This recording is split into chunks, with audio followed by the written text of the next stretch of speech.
Albert Einstein once said, everybody's a genius, but if you judge a fish by its ability to climb a tree, it will live its whole life believing that it is stupid. Ladies and gentlemen of the jury, today on trial we have modern day schooling. Glad you could come. Not only does he make fish climb trees, but also makes them climb down and do a 10-mile run. Tell me, school, are you proud of the things you've done? Turning millions of people into robots, do you find that fun? Do you realize how many kids relate to that fish swimming upstream in class, never finding their gifts, thinking they are stupid, believing they are useless? Well, the time has come, no more excuses. I call school to the stand and accuse him of killing creativity, individuality, and being intellectually abusive. He's an ancient institution that has outlived his usage. So, Your Honor, this concludes my opening statement, and if I may present the evidence of my case, I will prove it. Proceed. Exhibit A. Here's a modern day phone. Recognize it? Here's a phone from 150 years ago. Big difference, right? Stay with me. Here's a car from today, and here's a car from 150 years ago. Big difference, right? Well, get this. Here's a classroom of today, and here's a class we used 150 years ago. Now ain't that a shame? In literally more than a century, nothing has changed. Yet you claim to prepare students for the future? But with evidence like that, I must ask, do you prepare students for the future or the past? I did a background check on you and let the record show that you were made to train people to work in factories, which explains why you put students in straight rows, nice and neat, tell them sit still, raise your hand if you want to speak, give them a short break to eat, and for 8 hours a day tell them what to think. Oh, and make them compete to get an A letter which determines product quality, hence grade A of meat. I get it. Back then, times were different. We all have a past. I myself am no Gandhi.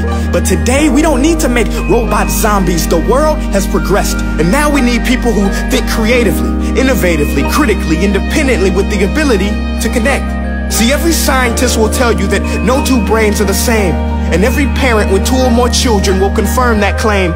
So please explain why you treat students like cookie cutter frames or snapback hats, giving them this one-size-fits-all crap. Watch your language. Sorry, Your Honor, but if a doctor prescribed the exact same medicine to all of his patients, the results will be tragic. So many people would get sick, yet when it comes to school, this is exactly what happens. This educational malpractice, where one teacher stands in front of 20 kids, each one having different strengths, different needs, different gifts, different dreams, and you teach the same thing the same way?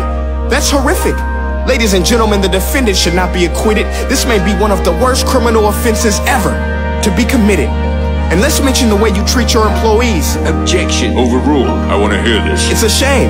I mean, teachers have the most important job on the planet, yet they're underpaid? No wonder so many students are short-changed. Let's be honest, teachers should earn just as much as doctors, because a doctor can do heart surgery and save the life of a kid, but a great teacher can reach the heart of that kid and allow him to truly live. See, teachers are heroes that often get blamed, but they're not the problem. They work in a system without many options or rights. Curriculums are created by policymakers, most of which have never taught a day in their life. Just obsessed with standardized tests. They think bubbling in a multiple choice question will determine success. That's outlandish.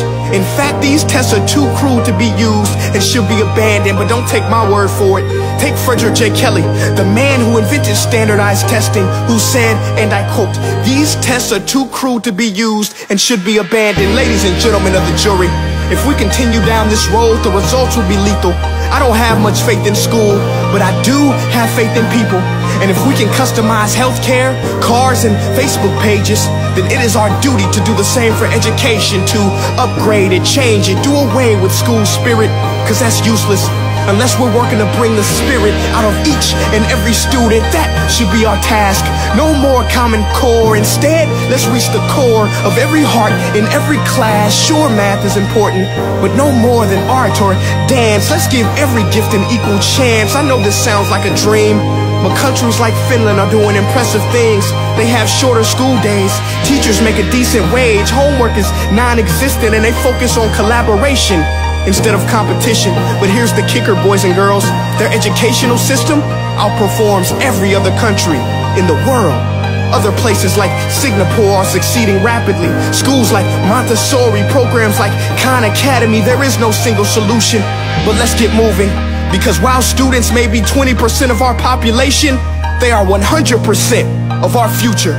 So let's attend to their dreams, and there's no telling what we can achieve.